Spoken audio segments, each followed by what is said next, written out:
Hello friends welcome to my YouTube channel. आशा करुँची सब पिला माने भलरे थे। तो पिला माने तुम मैंने जानिथिबो जे तुमर सिटी रो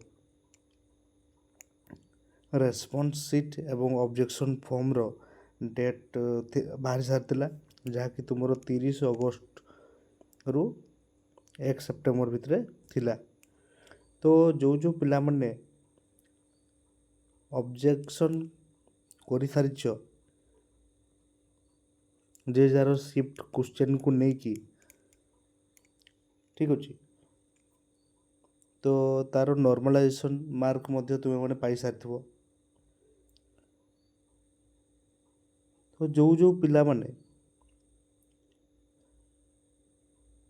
नॉर्मलाइजेशन पर भावुथबो जे नॉर्मलाइजेशन मार्क पाई सारा पर जे मोर सिलेक्शन हेबो कि न हेबो केते मार्क आसीबो।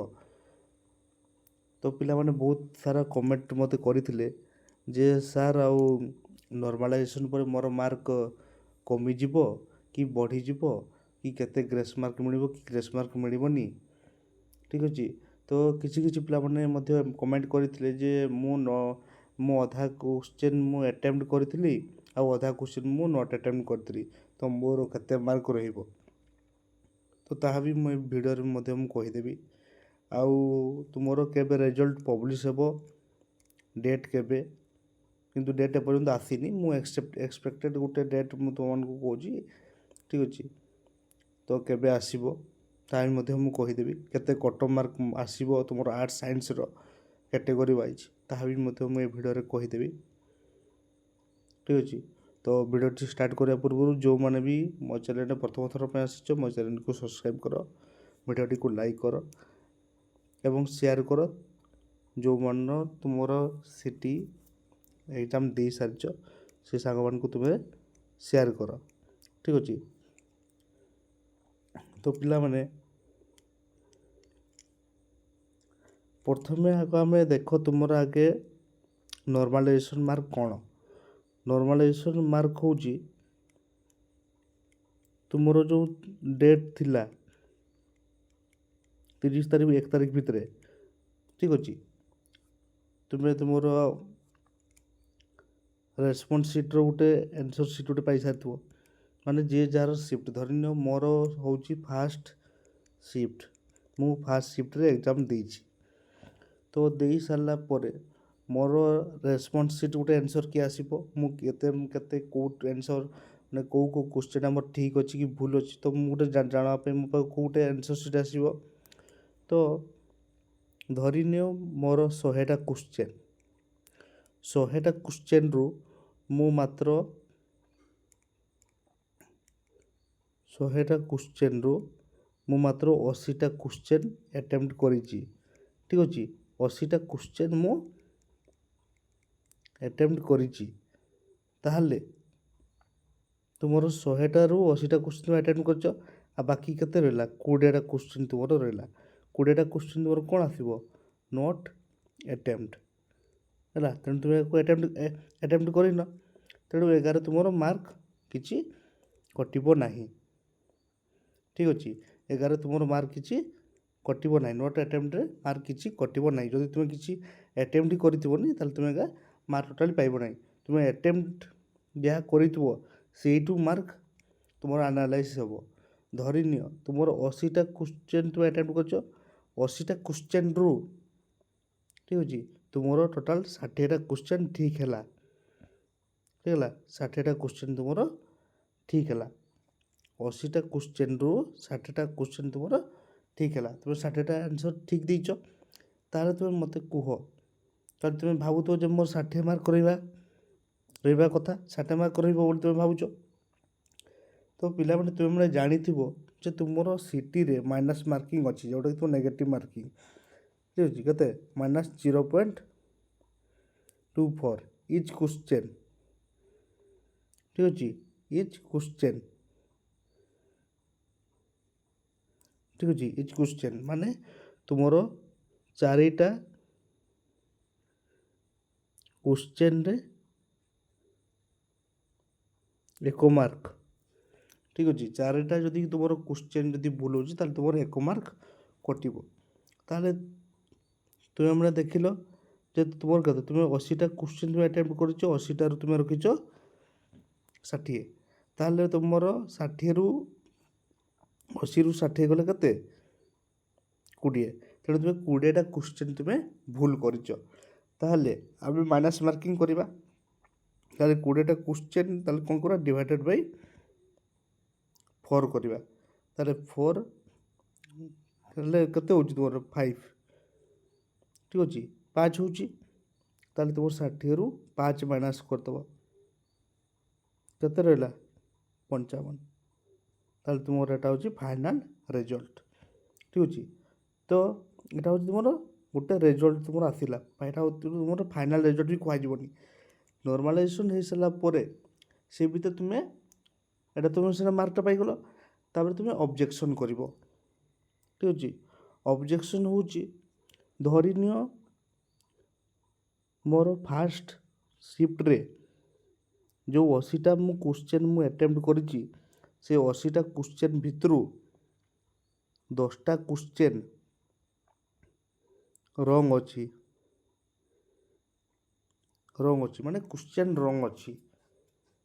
ତାହେଲେ ମୁଁ ସେ 10ଟା ସାରା କ୍ୱେଶ୍ଚିନ୍କୁ ମୁଁ ଆଟେମ୍ପ୍ଟ କରିଛି, ଠିକ୍ ଅଛି, ଆଟେମ୍ପ୍ଟ କରିଛି।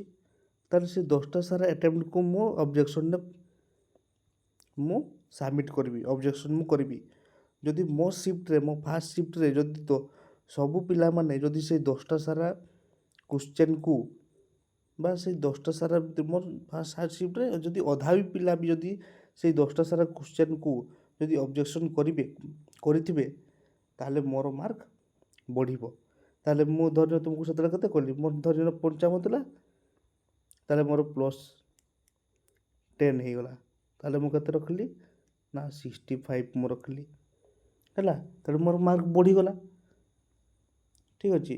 ତେଣୁ ଠିକ୍ ସେମିତି ତୁମମାନଙ୍କର ଅବଜେକ୍ସନ୍, ଧରିନିଅ ତୁମେ ଯଦି ଆଟେମ୍ପ୍ଟ ଯଦି କରିନଥିବ, ହେଲା, ସେଇ ଯେଉଁ ତୁମେ ଧରିନିଅ 10ଟା କ୍ୱେଶ୍ଚିନ୍ ଯଦି ଯେଉଁଗୁଡ଼ା ତୁମର ଭୁଲ ଥିବ, କ୍ୱେଶ୍ଚିନ୍ ଭୁଲ ଥିବ, ତୁମେ ଯଦି ଟୋଟାଲି ଆଟେମ୍ପ୍ଟ ଯଦି କରିଥିବନି, ତାହେଲେ ତୁମକୁ ମାର୍କ ମିଳିବ ନାହିଁ, ଗ୍ରେସ୍ ମାର୍କ ଟୋଟାଲ୍ ମିଳିବ ନାହିଁ, ହେଲା, ଗ୍ରେସ୍ ମାର୍କ ଜମା ମିଳିବ ନାହିଁ। ପିଲାମାନେ ବୁଝିପାରୁଛ ତ ମୁଁ ଯାହା କହୁଛି? ଟୋଟାଲି ତୁମକୁ ଗ୍ରେସ୍ ମାର୍କ ମିଳିବ ନାହିଁ। ଯଦି ତୁମେ ଆଟେମ୍ପ୍ଟ ହିଁ କରିଥିବନି, ତେଣୁ ତୁମକୁ ଗ୍ରେସ୍ ମାର୍କ ମିଳିବ ନାହିଁ। ତୁମେ ଯଦି ଆଟେମ୍ପ୍ଟ କରିଥିବ, ତାହେଲେ ତୁମକୁ ଗ୍ରେସ୍ ମାର୍କ ମିଳିବ, ଠିକ୍ ଅଛି। ଯଦି ସେଇ ସିଫ୍ଟର ଯଦି ଅଧା ବି ପିଲା ଯଦି ଅବଜେକ୍ସନ୍ କରିବେ, ତାହେଲେ ସେଇ ସିଫ୍ଟର ସବୁ ପିଲାମାନଙ୍କୁ ଗ୍ରେସ୍ ମାର୍କ ମିଳିବ।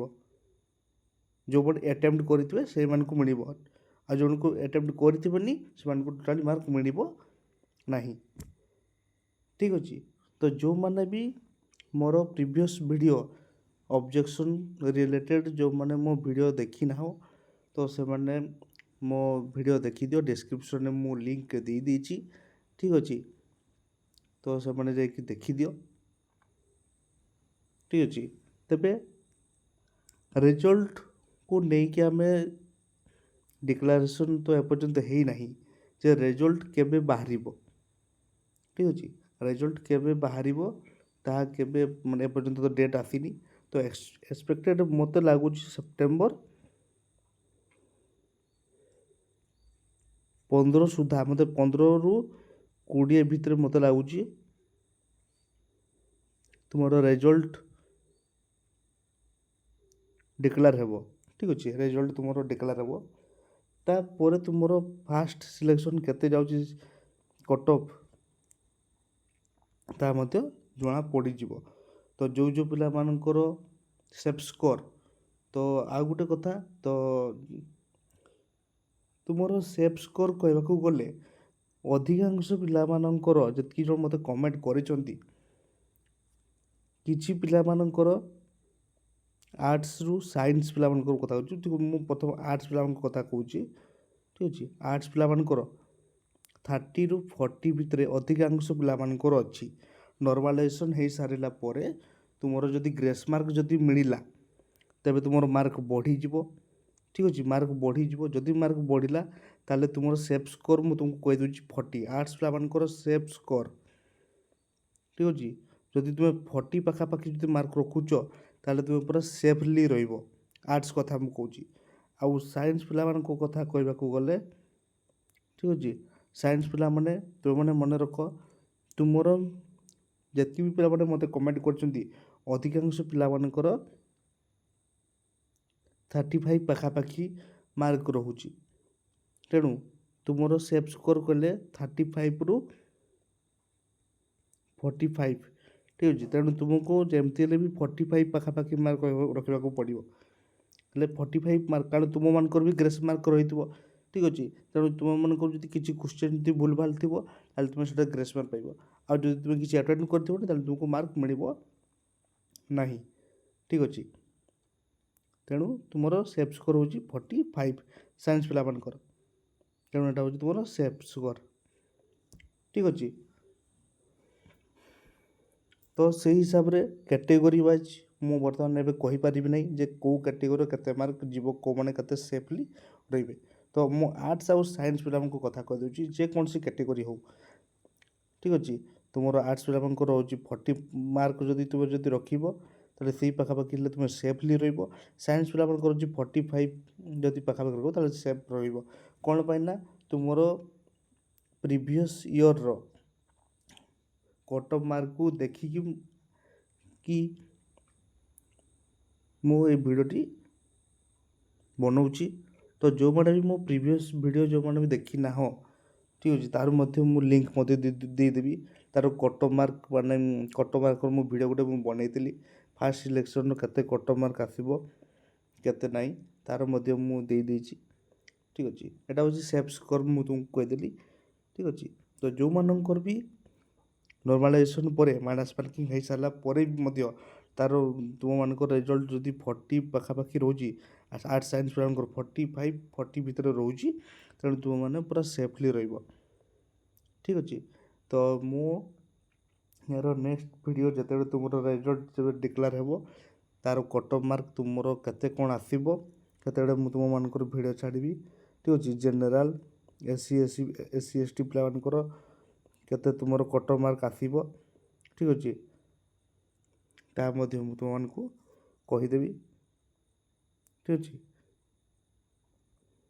ଆଶା କରୁଛି ଭିଡ଼ିଓଟି ସମସ୍ତଙ୍କୁ ଭଲ ଲାଗୁଥିବ। ତ ପୁଣି ଥରେ କହି ରଖୁଛି, ଯେଉଁମାନେ ବି ମୋ ଚ୍ୟାନେଲ୍ରେ ପ୍ରଥମ ଥର ପାଇଁ ଆସିଛ ମୋ ଚ୍ୟାନେଲ୍ଟିକୁ ସବସ୍କ୍ରାଇବ୍ କର ଠିକ୍ ଅଛି। ସବସ୍କ୍ରାଇବ୍ କର, ଲାଇକ୍ କର ଏବଂ ସେୟାର କର। ଯେଉଁ ପିଲାମାନେ ସିଟି ପାଇଁ ଏକ୍ଜାମ୍ ଦେଇଥିଲ ସେ ସାଙ୍ଗମାନଙ୍କୁ ତୁମେମାନେ ସେୟାର କର। ଆଶା କରୁଛି ସମସ୍ତଙ୍କୁ ଭଲ ଲାଗୁଥିବ। ଜୟ ଜଗନ୍ନାଥ।